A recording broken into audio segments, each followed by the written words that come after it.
are joined today with AVIXA's very own Dave Labuskes, our CEO, and we're so happy to have you. Thank you so much for joining. Thank you so much for having me. It's been a wonderful InfoComm. Everyone just walking around and going to these amazing exhibits, and we've got so many new ones, including the Trailblazer Zone and Esports Live, which is just so energetic and exciting. Just want to get just some of your feedback on how you think this year's show has gone, and if you have any special highlights of any important moments and then things that you've seen throughout. It was all right. Just okay, you know. There's so many words. I've actually been trying to listen to people's conversations and pick up on what are the adjectives that they're using, and they're phenomenal, they're outstanding, incredible, awe-inspiring. And it's all of those. And I think every edition of InfoComm has been all of those in its own way. People oftentimes ask me which was my favorite InfoComm, and that's sort of like asking which is your favorite child. And, you know, maybe we all have one, but we can't really actually say it out loud. But no, the event itself, the build-up to the event,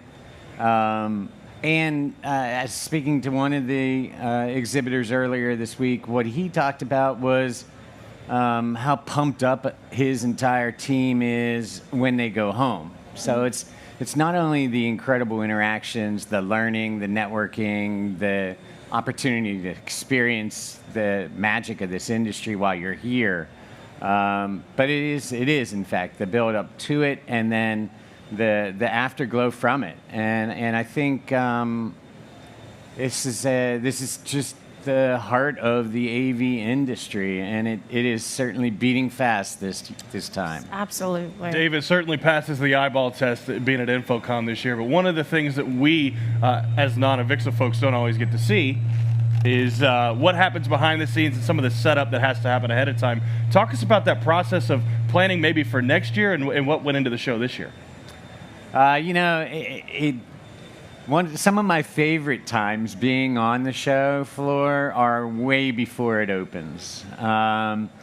There's 1,000 people. I don't know what the real number is, but it feels like there's thousands of people in here, moving crates, setting up walls, loading in equipment, and there's a bit of a different phase to each part of that build out. And of course, some of the bigger stands are here earlier, getting started.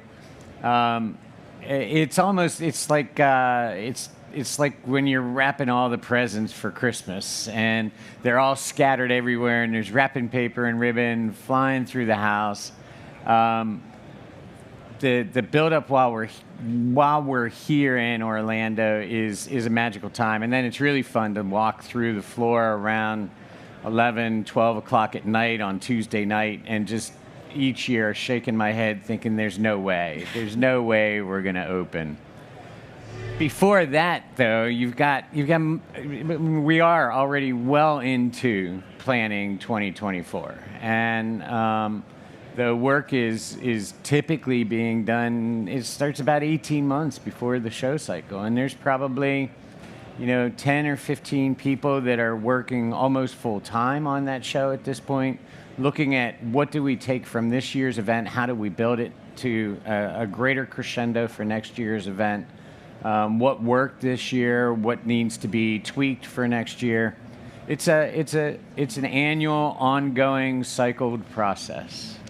Yes, it is. As an AVIXA staff, yes, it is. But it's so exciting, and just everyone, I can at least speak from staff at AVIXA, is just so excited and passionate about this industry, this event, and just everything that our industry has to offer. So, being that this is an event where there's so much networking that's going on, and conversations, and just everyone learning about all the new different AV technology and getting so much education. How can people continue to keep those conversations going after InfoComm ends? Well, the obvious answer is AVIXA Exchange. We put that into place just a little over a year ago, and been an amazingly enriching community. It's actually evolving more and more into the online platform where you can ask a question, whether it's in preparation for your CTS exam or in how to hook up Part A to Part B and make them talk nice to each other.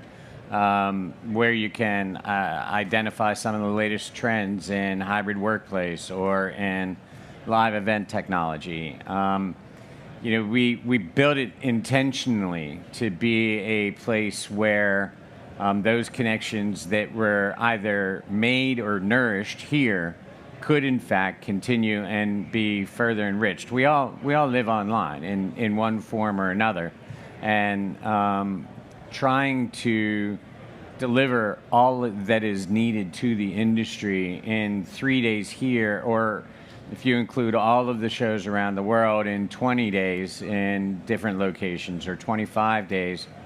One, it's impossible, and two, the capabilities of sharing of information and sort of one-to-many and people being able to jump in to a conversation or contribute their expertise and what happens in that exchange place just simply can't be replicated here any more than what happens here can be replicated online.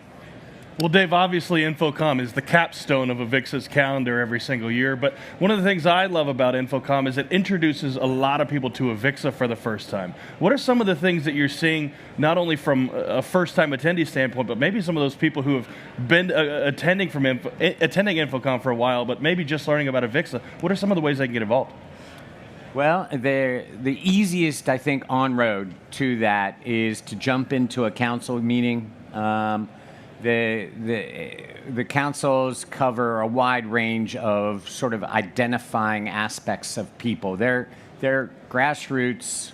I'm sorry, I'm having trouble thinking because that whole capstone word, that was awesome, Ben, by the way. You can steal it. I didn't invent it. They're the grassroots. They're the birds of the feather. So the AVIXA Women's Council, the Rising Professionals Council, but also the Manufacturers Council, the Consultants Council. So however you want to connect with people that share commonality with you, whether it's the phase you are in your career or the role you have in the industry or your gender, those types of councils exist. And that's a ready-made group of people that you probably would like hanging out with. And it's more than hang out with. Those councils then identify annual projects that they want to work on, and we from the AVIXA team help to facilitate that. And then, a lot of people, that's sort of their gateway drug into volunteering and just giving their passion to the industry, and you end up getting involved in developing standards or participating on the membership committee that manages and creates and dissolves those councils. Teaching a class, writing articles. We have this really magical industry that marries art and science together and creates experiences that no other industry really could do without what we do. My kids are sick of walking around the world and me just like saying, "Look at that cool AV," and what's that? It's called AV, Dad. The passion that the community brings to the association is why this show is so important. Why it is in fact the capstone of the industry and of our year is because it brings to life and creates physically that place wherein we can be a catalyst for market growth. We clearly are facilitating buyers and sellers meeting each other and making transactions. But it also serves our other mission, which is to be the hub for the AV profession. We've had, I think the number was 170 people that earned their CTS I or D this week. If you ask me about like my favorite moments, like standing at the certification desk when somebody walks out with the pass paper in their hand, is an awesome experience. And you know what? Standing outside the testing facility at the certification desk when somebody walks out without a passing paper and they are like, all right, I'm going to get it next time. You know, that also is just as awesome. We're an industry that doesn't give up, as illustrated in the past few years. And you have that intense determination to make it right, to deliver an experience that nobody else can, tied to the magic of the art and science. And it's a cool place to be. Well, thank you so very much for spending time with us. We appreciate your passion for the industry and your amazing leadership at AVIXA. And just thank you again for sitting with us today. It is my honor. Thanks for inviting me, and thanks for spending all week doing this and extending the show out to the people that aren't here. It's been fun. It has been fun. It's been a lot of fun. Thank you so much, Dave.